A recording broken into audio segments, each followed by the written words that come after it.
मेरे पास पैसे हैं, मैं भीख मांगने नहीं आया हूँ। बाहर इतना शोर क्यों हो रहा है? हमारे वीआईपी गेस्ट डिस्टर्ब हो रहे हैं। ये सब तमाशा अभी जाके बंद करो। मैडम, बाहर एक भिखारी हंगामा कर रहा है। वो कह रहा है कि उसके पास पैसे हैं और वो अंदर बैठकर खाना खाना चाहता है। हम उसे हटा रहे हैं पर वो हट नहीं रहा। लखनऊ की शाम अपनी पूरी खूबसूरती पर थी। शहर के सबसे मशहूर और आलीशान द इंपीरियल होटल की जनरल मैनेजर शिखा अपने सख्त मिजाज और काम के प्रति अनुशासन के लिए जानी जाती थी। उसकी जिंदगी सिर्फ फाइलों, वीआईपी मेहमानों और होटल के मैनेजमेंट के इर्द गिर्द घूमती थी। प्यार और जज्बातों के लिए उसकी व्यस्त जिंदगी में कोई जगह नहीं थी। एक सर्द दिसंबर की रात शिखा अपनी शिफ्ट खत्म करके घर जाने के लिए निकल रही थी। तभी उसकी नजर होटल के पिछले गेट के पास कचरे के डिब्बे के पास खड़े एक लड़के पर पड़ी। उसके कपड़े जगह जगह से फटे हुए थे, बाल बिखरे और धूल से सने थे। ठंड के मारे वह कांप रहा था, लेकिन उसकी आंखों में खौफ या भीख मांगने जैसी कोई लाचारी नहीं थी, बल्कि एक अजीब सी खामोशी और गहरी उदासी थी।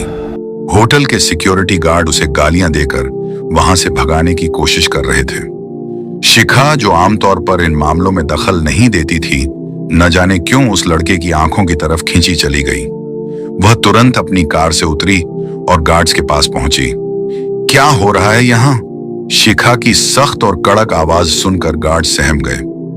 मैम, ये भिखारी यहाँ रोज आ जाता है बचा हुआ खाना ढूंढने। हम बस इसे भगा रहे थे। एक गार्ड ने डरते हुए कहा। शिखा ने उस लड़के की तरफ देखा। नजदीक से देखने पर उसने महसूस किया कि वह लड़का उम्र में उसी के आसपास का होगा। उसकी ठुड्डी पर हल्की दाढ़ी थी और चेहरे पर एक अजीब सा आकर्षण था, जो उस धूल और मिट्टी के नीचे भी छिप नहीं पा रहा था। इसे अंदर लेकर आओ, शिखा ने आदेश दिया। गार्ड्स हैरान रह गए, लेकिन शिखा के हुक्म को टालने की किसी की हिम्मत नहीं थी।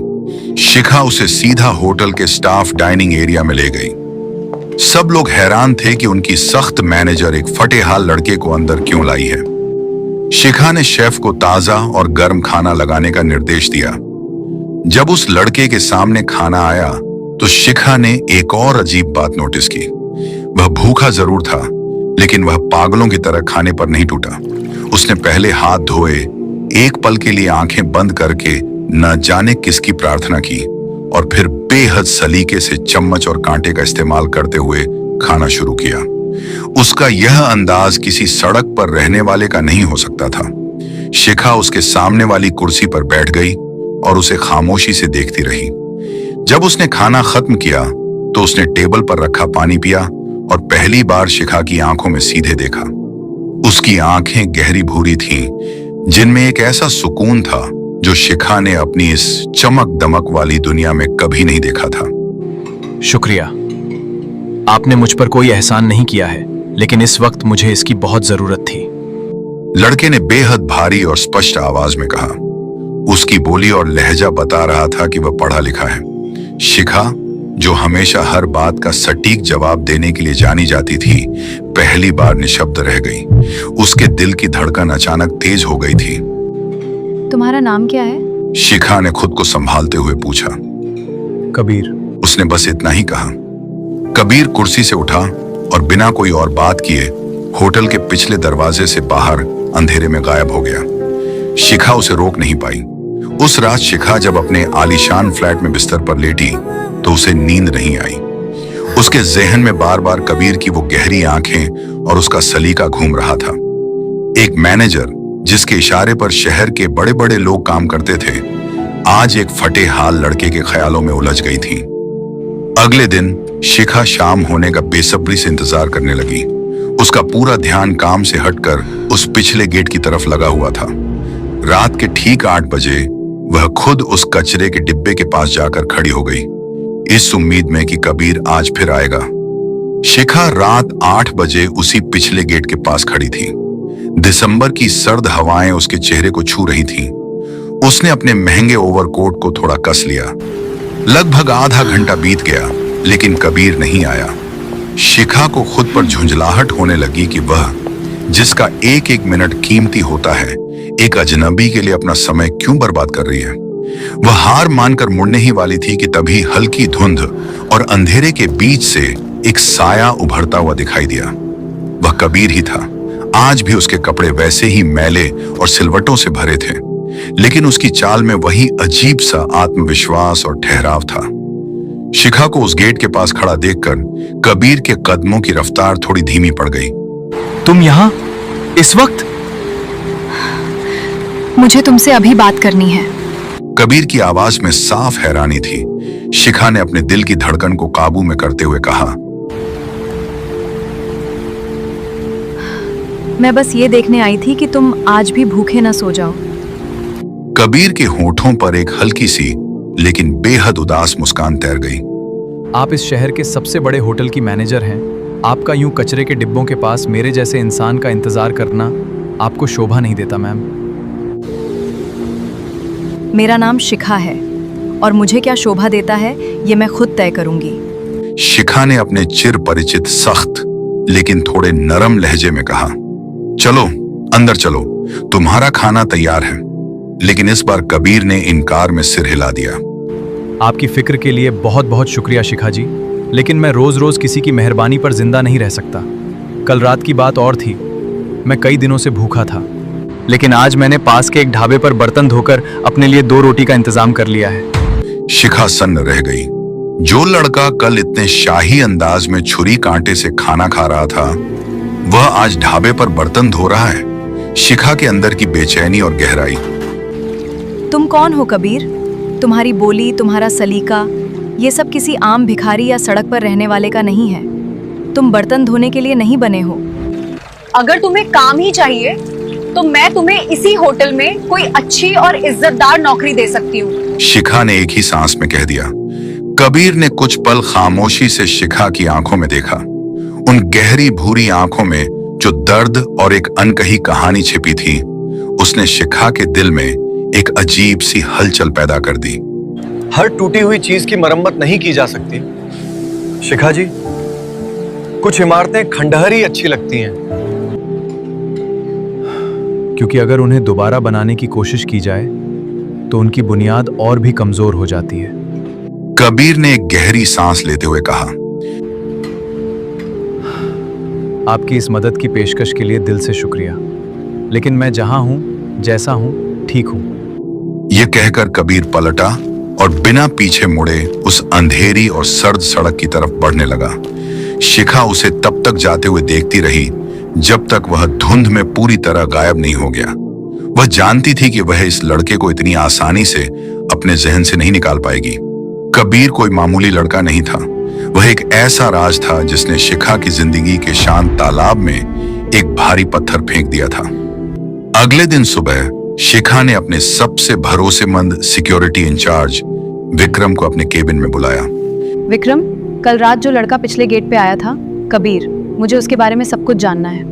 वो दिन में कहाँ रहता है, किन लोगों से मिलता है, और सबसे जरूरी बात, वो इस हालत में क्यों है? शिखा ने अपनी डेस्क पर उंगलियां थपथपाते हुए कहा।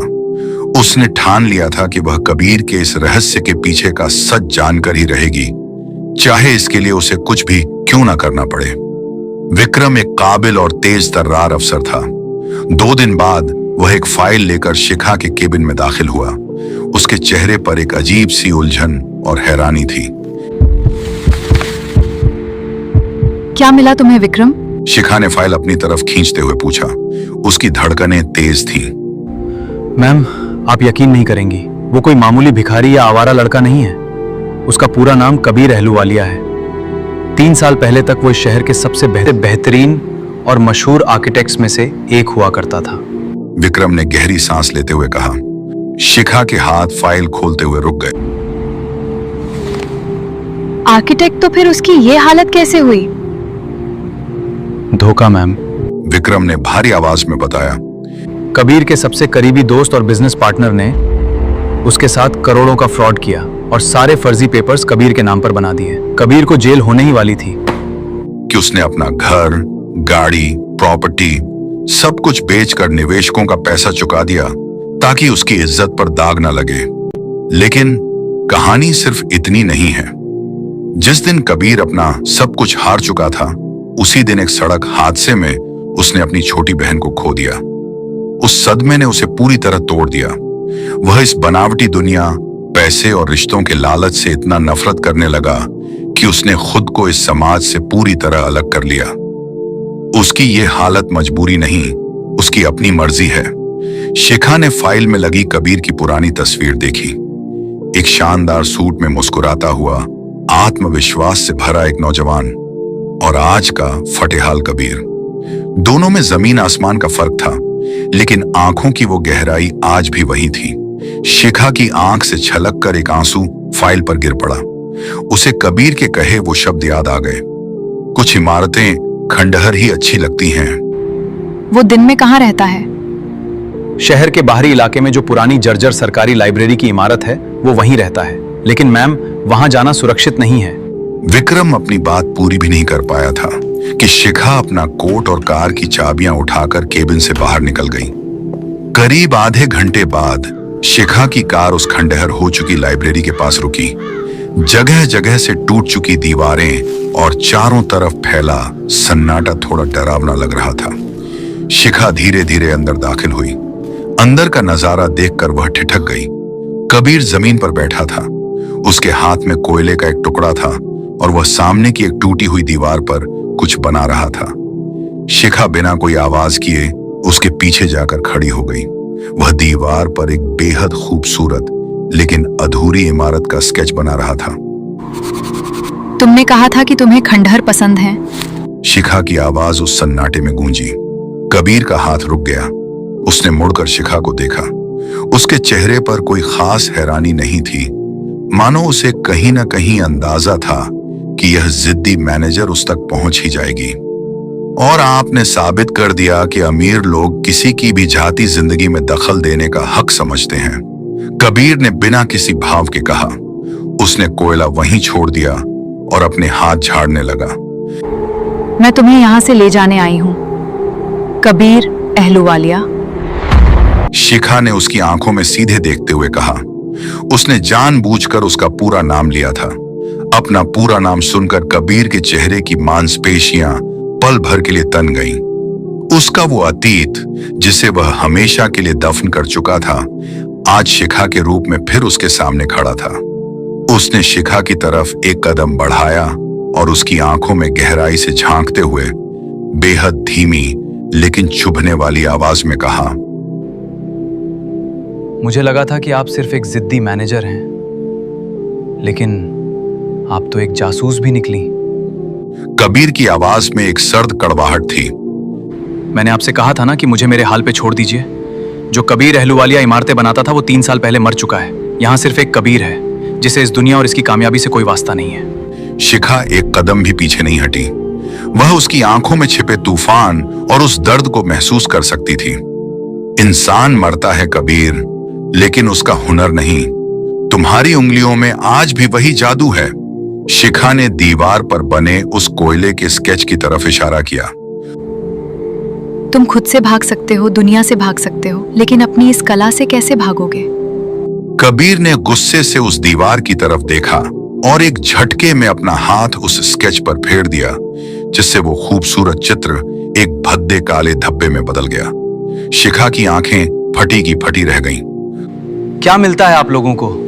हम जैसों के जख्म कुरेद कर आप जैसी कामयाब और ताकतवर औरत को मुझ जैसे हारे हुए इंसान में क्या दिलचस्पी हो सकती है? क्या मुझे वापस पैरों पे खड़ा करके आप अपनी महानता का कोई मेडल जीतना चाहती हैं? और क्या मिल जाएगा मेडल जीत के?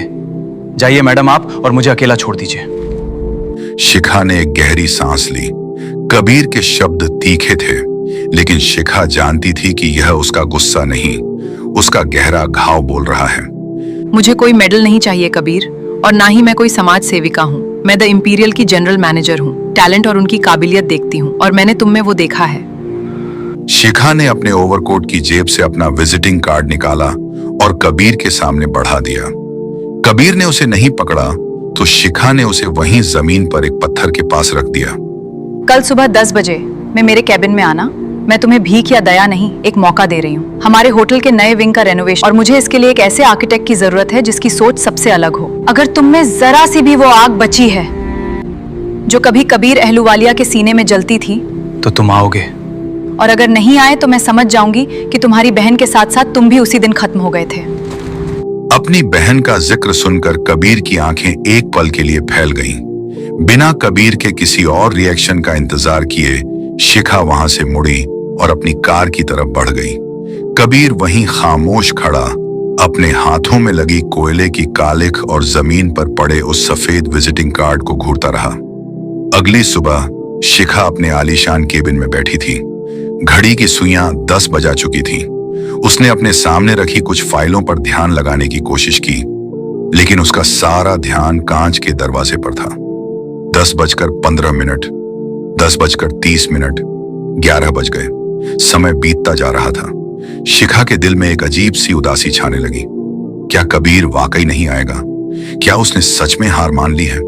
शिखा को खुद पर भी गुस्सा आ रहा था कि वह एक अजनबी के लिए इतनी बेचैन क्यों है। उसने हार मानकर अपनी फाइल बंद की और कॉफी का कप उठाने ही वाली थी कि तभी ठीक 11:15 पर केबिन के बाहर कुछ हलचल हुई। विक्रम ने दरवाजा खटखटाया और अंदर आते हुए कहा, मैम, वो कल वाला। विक्रम अपनी बात पूरी करता उससे पहले ही दरवाजे से कबीर अंदर दाखिल हुआ। शिखा उसे देखकर अपनी कुर्सी से लगभग उठ ही गई थी। कबीर ने आज अपने बाल थोड़े संवार रखे थे और किसी तरह एक साफ लेकिन पुरानी सी शर्ट और पैंट पहन रखी थी। उसकी आंखों में कल वाला वो बेतहाशा गुस्सा नहीं था, बल्कि एक अजीब सी कशमकश थी। उसने शिखा की टेबल तक आकर वो सफेद विजिटिंग कार्ड उसकी डेस्क पर रख दिया। मैं भीख नहीं मांगूंगा और न ही मैं आपके एहसान तले दबना चाहता हूं। अगर आप मुझे ये काम दे रही हैं तो मुझे मेरी शर्तों पे काम करना होगा। कबीर ने धीमी लेकिन दृढ़ आवाज में कहा। शिखा के होठों पर एक बेहद सुकून भरी मुस्कान तैर गई। उसने अपनी कुर्सी से उठकर कबीर की तरफ हाथ बढ़ाया। मुझे तुम्हारी हर शर्त मंजूर है कबीर अहलूवालिया। द इंपीरियल के नए विंग का काम आज से तुम्हारा हुआ। शिखा ने कहा। कबीर ने कुछ पल उस बढ़े हुए हाथ को देखा और फिर धीरे से अपना हाथ शिखा के हाथ में रख दिया। उस एक स्पर्श में जैसे कबीर के जमे हुए दर्द की बर्फ पिघलनी शुरू हो गई थी। अगले 6 महीने आद इंपीरियल के लिए किसी जादू से कम नहीं थे। कबीर ने खुद को होटल के नए विंग के रेनोवेशन में झोंक दिया। शुरुआत में होटल के बाकी स्टाफ ने उसका मजाक उड़ाया, लेकिन जब कबीर के बनाए डिजाइन्स और उसकी बेमिसाल कारीगरी सामने आने लगी तो हर कोई दांतों तले उंगली दबाने को मजबूर हो गया। इन 6 महीनों में कबीर में भी एक बहुत बड़ा बदलाव आया था। उसकी दाढ़ी अब सलीके से ट्रिम की हुई थी। उसके कपड़े साफ सुथरे रहने लगे थे, लेकिन सबसे बड़ा बदलाव उसकी आंखों में था। वहां अब खालीपन नहीं बल्कि एक नई उम्मीद की चमक थी, और इस बदलाव की सबसे बड़ी वजह थी शिखा। कागजों, नक्शों और सीमेंट की धूल के बीच उन दोनों के दिलों की दूरियां कब मिट गईं, यह उन्हें खुद भी पता नहीं चला। शिखा, जो कभी किसी के लिए अपने उसूल नहीं तोड़ती थी, अब घंटों कबीर के साथ साइड पर बैठी रहती। वह कबीर को कॉफी बनाकर पिलाती, उसके उलझे हुए डिजाइन सुलझाती और उसके अतीत के डरावने सपनों से उसे बाहर निकालती। नए विंग के उद्घाटन की रात एद इंपीरियल रोशनी से नहाया हुआ था। शहर के सारे बड़े लोग, मंत्री और मीडिया वहां मौजूद थे। जब नए विंग का पर्दा हटा तो वहां मौजूद हर शख्स की आंखें फटी रह गईं। वह सिर्फ एक इमारत नहीं थी, वह कला का एक जीता जागता नमूना था। कबीर ने उस विंग को अपनी कला और अपनी छोटी बहन की यादों से इस तरह पिरोया था कि वह जगह किसी जन्नत से कम नहीं लग रही थी। पूरे हॉल में तालियों की गड़गड़ाहट गूंज रही थी। लोग कबीर को घेर कर खड़े थे, उसे बधाइयां दे रहे थे, लेकिन कबीर की आंखें सिर्फ एक शख्स को ढूंढ रही थीं, शिखा। शिखा वहां नहीं थी। कबीर भीड़ से बचता हुआ सीधा बाहर निकला। वह जानता था कि शिखा उसे कहां मिलेगी। होटल के उसी पिछले गेट के पास जहां वे पहली बार मिले थे, शिखा शांत खड़ी आसमान को देख रही थी। उसने आज लाल रंग का एक बेहद खूबसूरत गाउन पहना था। कबीर धीरे धीरे उसके पीछे जाकर खड़ा हो गया। इतनी बड़ी कामयाबी की रात और तुम यहाँ इस कचरे के डिब्बे के पास खड़ी हो। वहां अंदर बहुत शोर था और ये कचरे का डिब्बा किसी को जज नहीं करता। शिखा पलटी। उसकी आंखों में खुश है, क्योंकि इसी जगह पर मुझे मेरी जिंदगी का सबसे कीमती खजाना मिला था। कबीर ने आगे बढ़कर शिखा के दोनों हाथ अपने हाथों में ले लिए। 6 महीने पहले